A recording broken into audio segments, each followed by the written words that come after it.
লোকটার নামটা এ দিয়েছিল, হ্যাঁ, অমরেন্দ্র চক্রবর্তী।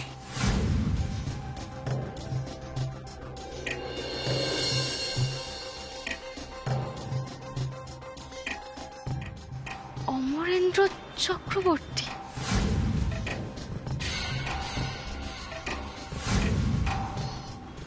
হ্যাঁ, তো এরকম তো আরো অনেকে থাকতে পারে, মানে এই ধরনের নাম, মানে প্রফিটেবল বিজনেস আমাদের কিনতে চাইতেই পারে যে কেউ। দেখো, এনারা সব বড় বড় লোক, এইভাবে ওনাদের নাগাল পাওয়া যাবে না।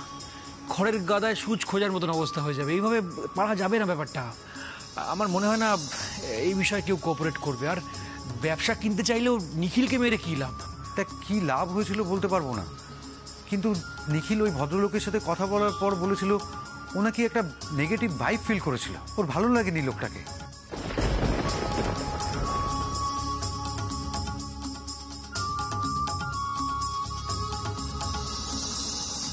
তাই যদি হয় তাহলে আমি নিজে যাব লোকটার সঙ্গে দেখা করতে।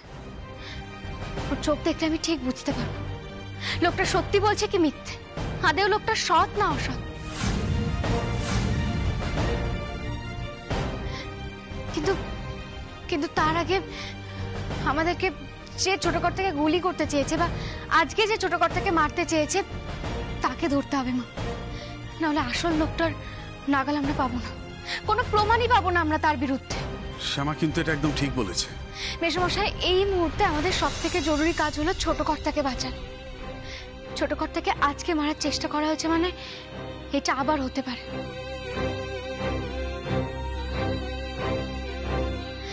তোমরা বলো না কি করা যায়? বাবার ঘরে আরো সিকিউরিটি বাড়ানো হয়েছে মা। তাহলে তো কিছুটা নিশ্চিন্ত, কি বলো? আজকের মতো, কিন্তু মায়ের কথাটাও ফেলে দেওয়া যায় না। কি জানেন তো, সর্ষের মধ্যেই ভূত থাকে।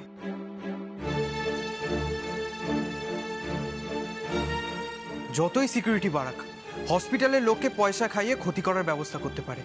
পারবে না। যদি দরকার পড়ে তাহলে আমি ছোট কর্তাকে বাড়িতে এনে রাখবো, কিন্তু ওর ক্ষতি আমি কাউকে করতে দেব না, কাউকে না।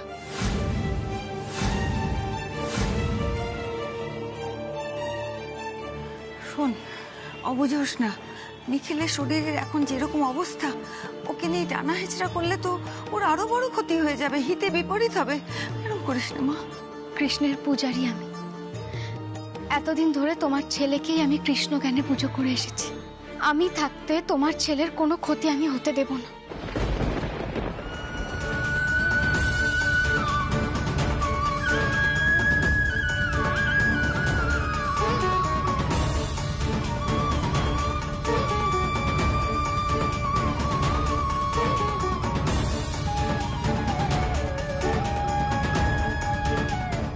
ছোট কর্তাকে আমি এমন জায়গায় লুকিয়ে রাখবো যে কেউ জানতেই পারবে না ও কোথায় আছে। ওর ক্ষতি করা তো দূরের কথা, কেউ ওকে ছুতেও পারবে না।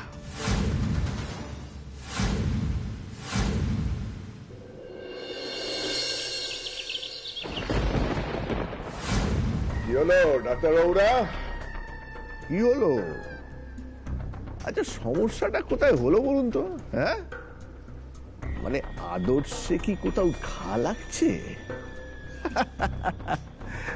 আরে বাবা, আদর্শ ধুয়ে কি জল খাবেন নাকি? হ্যাঁ, জীবন চলবে তাতে? কিন্তু এতগুলো টাকা আপনি কেন দিতে চাইছেন? আরে বলবো বলবো, সব বলবো, কিন্তু কারণ না জানলে এত টাকা আমরা নিই কি করে? আরে টাকাটা নিয়ে নিজেদের জীবনটাকে সুরক্ষিত করবে। না না, আমরা দুজনেই ডাক্তার, এইভাবে কারণ না জেনে আমরা কেন টাকা নেব সেটাই তো বুঝতে পারছি না। আরে টাকাটা নেবেন আপনাদের ভবিষ্যতের জন্য। মানে? আচ্ছা, টাকা নিয়ে মানুষ কি করে? জমায় তো। হ্যাঁ, যান গিয়ে টাকাটা জমান, না হলে আনন্দ ফুর্তি করুন। আর দেখুন, এই যে ক্যাশটা আপনাদের দিয়েছি না, এর কিন্তু কোনো প্রমাণ নেই, একেবারে হার্ড ক্যাশ। আরে যান যান, বাড়ি নিয়ে গিয়ে যা খুশি তাই করুন, যান। মিস্টার চক্রবর্তী, আপনি কাজটা বলুন আগে আমাদের। বেশ, নিখিল চৌধুরী আপনাদের পেশেন্ট, তাই না?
ছোট কর্তা,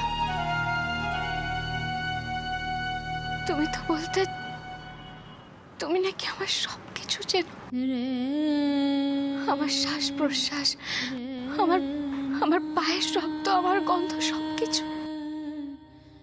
আমি কাছে আসলে নাকি তুমি ঘুমিয়ে ঘুমিয়েও টের পেয়ে যাও তোমার শ্যামা তোমার কাছে এসেছে।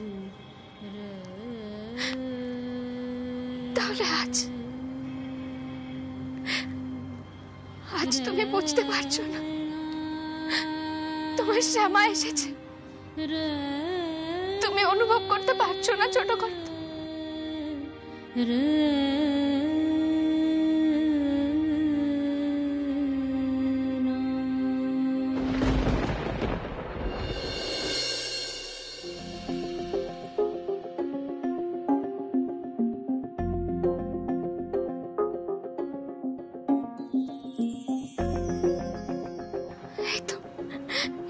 তুমি অনুভব করছো, তুমি অনুভব করছো আমি তোমার কাছে আছি? বলো বলো না ছোট কর্তা।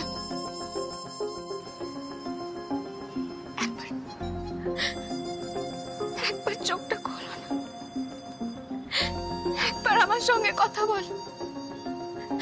দেখো দেখো তোমার শ্যামা তোমার পাশে ঢাল হয়ে দাঁড়িয়ে আছে। কিছু বলবে না তুমি তোমার শ্যামাকে? হ্যাঁ, যাবো না আমি তোমাকে ছেড়ে, কোথাও যাবো না। আমাকে ছেড়ে তুমি তুমি তোমার শ্যামাকে ছেড়ে কোথাও যেতে পারবে না, দেবো না আমি তোমায়। তুমি জানো বাড়ির কারোর মন ভালো নেই, সবাই তোমার জন্য অপেক্ষা করে বসে আছে। আবার কবে তুমি সবার সঙ্গে কথা বল? অফিস যাওয়ার আগে তুমি কবে বলবে যে শ্যামা শ্যামা আমার রুমালটা কোথায়, শ্যামা আমার টাইটা কোথায়? কবে বলবে ছোট কর্তা? বলো না ছোট কর্তা, কবে বলবে তুমি কথা?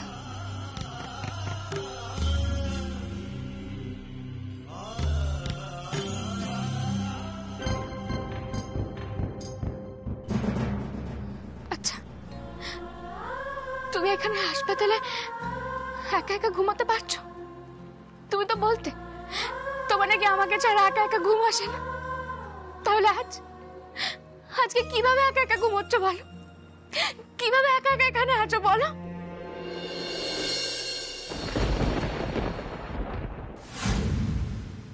হ্যাঁ, উনি এখন আমার মেডিকেল বোর্ডের আন্ডারেই ভর্তি আছেন। ওনার পরিবারের সাথে আমাদের দীর্ঘদিনের সম্পর্ক।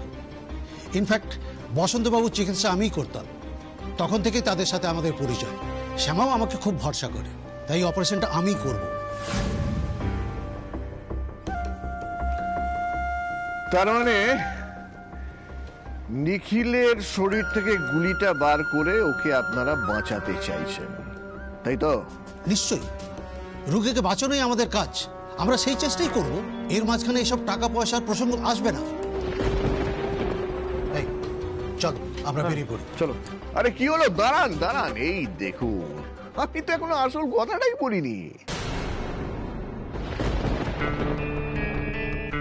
কি যেন বলছিলেন? হ্যাঁ, রুগী রুগীকে বাঁচানোই আপনাদের আসল কাজ। আচ্ছা ডাক্তারবাবু, এই রুগীকে বাঁচিয়ে ক টাকা পান? মানে যা পান তাতে চলে আপনাদের? হ্যাঁ, আচ্ছা ডক্টর রয়, আপনার তো এখন বয়স হয়েছে, এখন তো একটু বিশ্রাম নেবেন আপনি। এই জানেন, একটা কথা বলি, আপনাদের দুজনকে এখানে ডাকার আগে না আমি আপনাদের ব্যাপারে খোঁজ খবর নিয়েছি, অনেক কিছু জানি আমি। আচ্ছা ডক্টর রয়, আপনার তো বেশ বড় সংসার, তাই না? বাড়িতে স্ত্রী, পুত্র বধূ, হ্যাঁ, আমরা একটা ফুটফুটে নাতনি আছে না, জানি তো, সে নাকি এখন স্কুলে পড়ছে।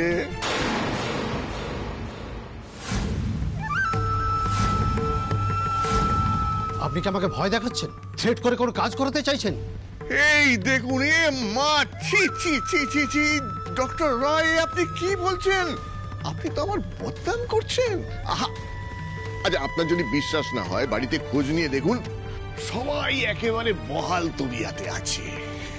হ্যাঁ, কিন্তু ওই টাকাগুলো যদি আপনি না নেন তাহলে কিন্তু সমস্যা হবে ডক্টর। কখন কি হয়ে যায় তো কেউ বলতে পারে না, জানেন তো আজকাল রাস্তাঘাটে কত রকমের দুর্ঘটনা ঘটছে। হ্যাঁ, আপনি কি আমাকে ব্ল্যাকমেল করতে চাইছেন? এখনো কিন্তু করিনি। হ্যাঁ, আরে ফোন করুন না বাড়িতে, কিচ্ছু করিনি কাউকে এখনো। কিন্তু নিখিল চৌধুরী যদি হাসপাতাল থেকে সুস্থ হয়ে বেরিয়ে আসে তাহলে কিন্তু আপনার অসুবিধে আছে ডক্টর। কি বলতে চাইছেন কি আপনি? ভেরি সিম্পল, নিখিল চৌধুরী হাসপাতাল থেকে জীবিত বেরোবে না।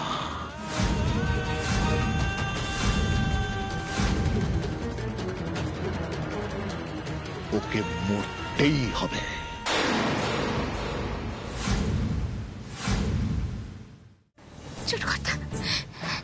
ছোট কথা, চেষ্টা করো আরেকবার, আরেকটু চেষ্টা করো, আরেকটু চেষ্টা করো, দেখো তুমি পারবে, ঠিক পারবে তুমি।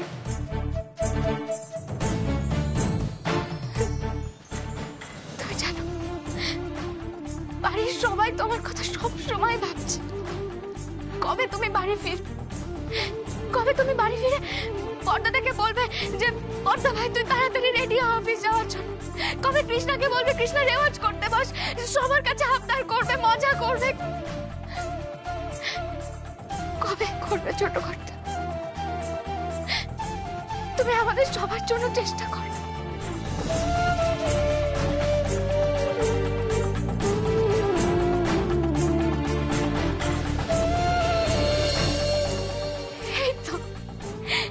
এই তো তুমি পেরেছো ছোট কর্তা, তুমি আমাদের জন্য চোখ খুলেছো।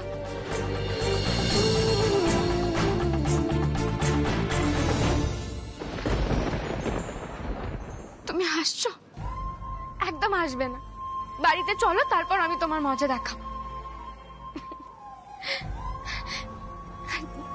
ছোট কর্তা জানো, ডক্টর রায় তোমার চিকিৎসা করছে, তুমি ওনাকে চেনো না? সবাই কি বলে যে, সবাই বলেন যে উনি ধন্বন্তরী। কিচ্ছু হবে না, কিচ্ছু হবে না তোমার। এই দেখো না, তোমার অপারেশন হয়ে যাবে, গুলিটা বার করে দিলে তুমি সুস্থ হয়ে যাবে, তারপরে তো তোমাকে বাড়িতে নিয়ে চলে যাব। একদম টেনশন করবে না, তুমি নিশ্চিন্তে এখানে থাকো, তোমার শ্যামা আছে না, তুমি দেখো আমি সবটা সামলে নেব। আমি প্রতিষ্ঠিত হওয়ার জন্য তুমি অনেক কিছু করেছো, এবার আমার পালা সেই সব কিছুর ঋণ শোধ করার পালা এবার আমার।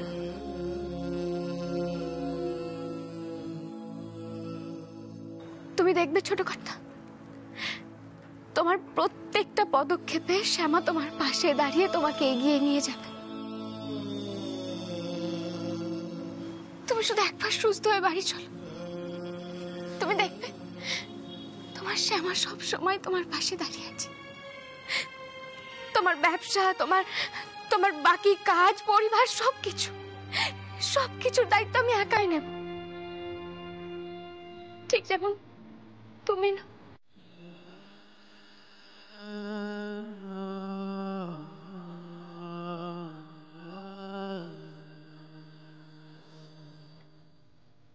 সারা জীবনে তুমি আমাকে যা যা শিখিয়েছো তাই দিয়ে আমি তো হাতে আগলে রাখবো। দেখে নিও তুমি।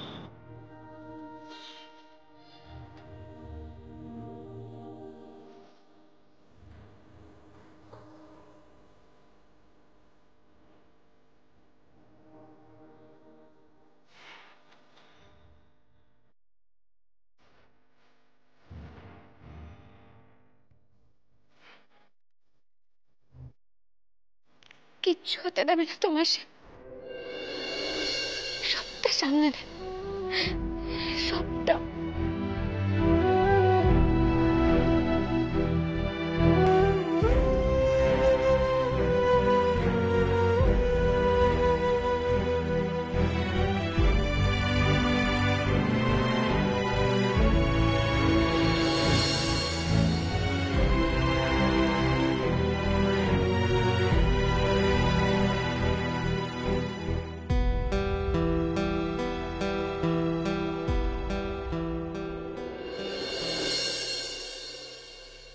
এই দেখুন, এত ঘাবড়ে গেলেন কেন? আরে আপনাদের ওপর কোনো কেস আসবে না। আচ্ছা ডাক্তারবাবু, এই ধরনের অপারেশনের রিস্ক থাকে কিনা বলুন? থাকে তো। ওই নিখিলের শরীর থেকে যখন গুলিটা পার করবেন তখন তো হাতে ছুরি বা কাঁচি কিছু থাকবে, হ্যাঁ? ব্যাস, ওটা দিয়ে ওর হৃৎপিণ্ডে একটা খোঁচা দিয়ে দেবেন, তাহলেই নিখিলের গল্প শেষ। আর এতে কি হবে? তাতে সাপও মরবে, লাঠিও ভাঙবে না, মানে নিখিল চৌধুরীও মরবে, আপনাদের উপর কোনো কেসও হবে না।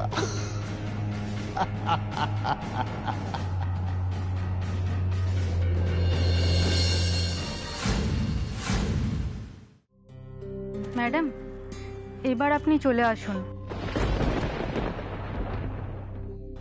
আমি যাচ্ছি ছোট কর্তা। ডক্টর রায়ের সাথেও তো কথা বলতে হবে, তোমার অপারেশনের ডেটটা ফাইনাল করতে হবে।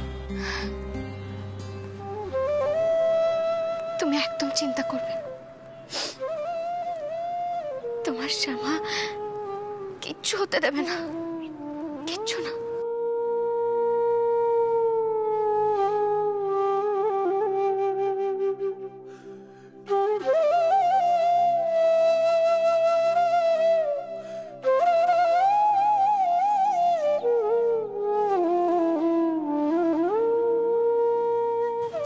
তুমি চিন্তা করো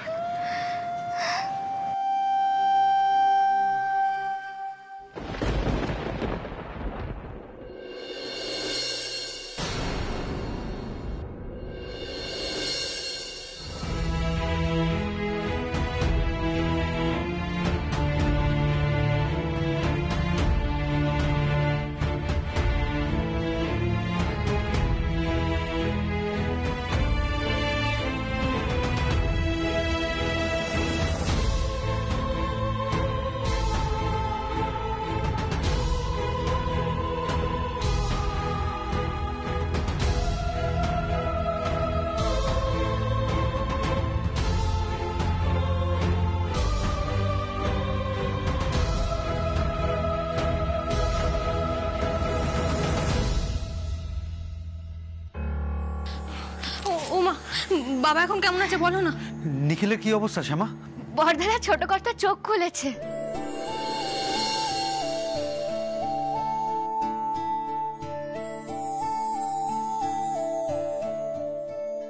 মা তুমি সত্যি বলছো? বাবা চোখ খুলেছে? হ্যাঁ হ্যাঁ রে মা, তোর বাবা চোখ খুলেছে। কিন্তু বড়দাদা বাড়ি, ব্যবসা এগুলো নিয়ে বোধহয় ছোট করতে একটু চিন্তা করছে। এগুলোই হয়তো ওর মাথার মধ্যে ঘুরছে। জানিস আমা, কিন্তু আমি ওকে এটা বলে দিয়েছি যে ওর এসব নিয়ে চিন্তা করার কোনো দরকার নেই, আমরা সবাই মিলে এদিকটা সামলে নেব। আমি ঠিক বলেছি তো বর্দাদা? সিস্টার, বলুন ম্যাডাম। বলছি যে ডক্টর অংশুমান রায় কখন আসবেন? উনি কি এসেছেন? আসলে আমার হাজবেন্ডের ওই অপারেশনের ডেটটা নিয়ে একটু কথা বলতে হতো। আসলে ওনার তো এখন এই সময় আসার টাইম নয়, আর একটু দেরি হবে ওনার আসতে। তবুও কতক্ষণ? বেশিক্ষণ না, আর কিছুক্ষণের মধ্যেই চলে আসবেন। এক কাজ করুন, আপনারা কেবিনের বাইরে অপেক্ষা করুন, উনি এলে ডেকে নেব। Thank you.